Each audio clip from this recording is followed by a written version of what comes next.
رب العالمين والصلاة والسلام على سيد الأنبياء والمرسلين وعلى آله وأصحابه أجمعين أما بعد فأعوذ بالله من الشیطان الرجیم بسم اللہ الرحمن الرحیم۔ آج مجھے جس موضوع پر شائع کرنے کا موقع دیا گیا ہے اس کی عنوان ہے سیرت النبی صلی اللہ علیہ وسلم۔ ابد کی سر بلندی میں کوئی تو راز ہوتا ہے، ابد کی سر بلندی میں کوئی تو راز ہوتا ہے، جو سر دے دے سر میدان سرفراز ہوتا ہے۔ جہاں پر ختم ہوتی ہے حدود عقل انسانی، جہاں پر ختم ہوتی ہے حدود عقل انسانی، وہاں سے مصطفیٰ کے شان کا آغاز ہوتا ہے۔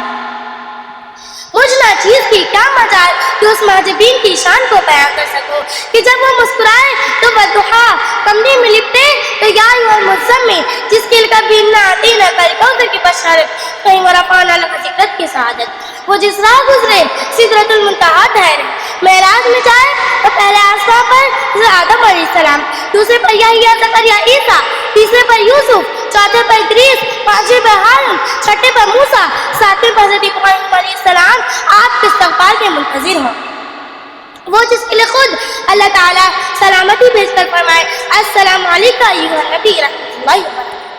جناب صدر اس کائنات میں سرور کائنات حضرت محمد صلی اللہ علیہ وسلم کی مثال آفتاب درخشاں کی ہے، جو غار ہرا سے طلوع ہوا اور پوری کائنات میں عظیم و ترین شخصیت ہے جس کے نظیر ازل سے ابد تک ممکن نہیں، پر آپ انسان کے لیے پیغام نجات لے کر آئے تھے، نبی نوح کے لیے رحمت بن کر آئے تھے۔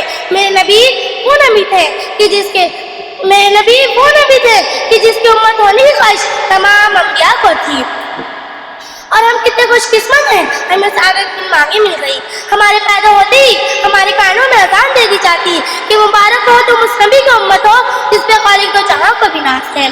جناب صدر میرے آقا صلی اللہ علیہ وسلم کو بادشاہی میں بھی فقیری کیا کرتے تھے، جس کے پاس نہ چاندی تھا نہ سونا، میرے آقا تو ٹوٹی چٹائی پر بھی سلطان نظر آتے تھے۔ سبحان اللہ۔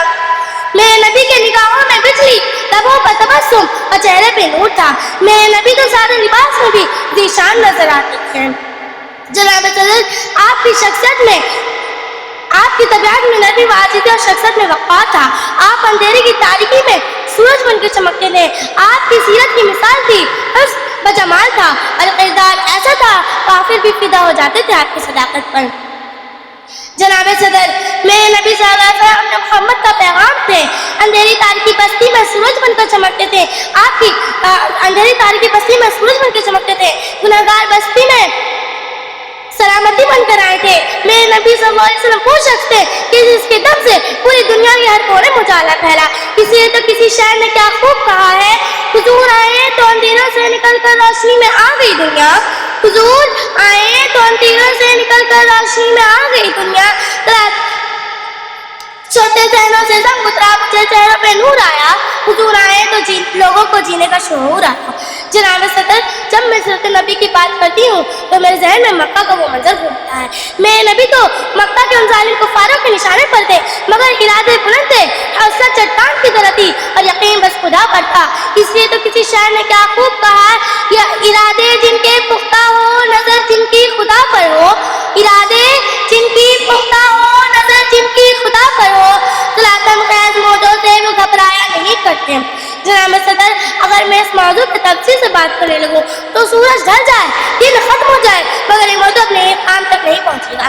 جناب صدر یہ موضوع لفاظی نہیں ہے، میرے دل کی آواز ہے، یہ شاعری نہیں ہے، عشق ہے، اور اللہ تعالیٰ ہم سب کو سیرت النبی پہ چلنے کی توفیق عطا فرمائے، آمین۔ اور میں اپنے چھوٹے سے تقریر کو اس شعر کے ساتھ ختم کرنا چاہتی ہوں۔ وہ عشق کا چراغ میں اس کے قدموں کی دھول ہوں، وہ عشق کا چراغ میں اس کے قدموں کی دھول ہوں، اے زندگی کا وارہنا میں بھی عاشق رسول ہوں۔ ومعنی میں الفلاح۔ السلام علیکم ورحمۃ اللہ وبرکاتہ۔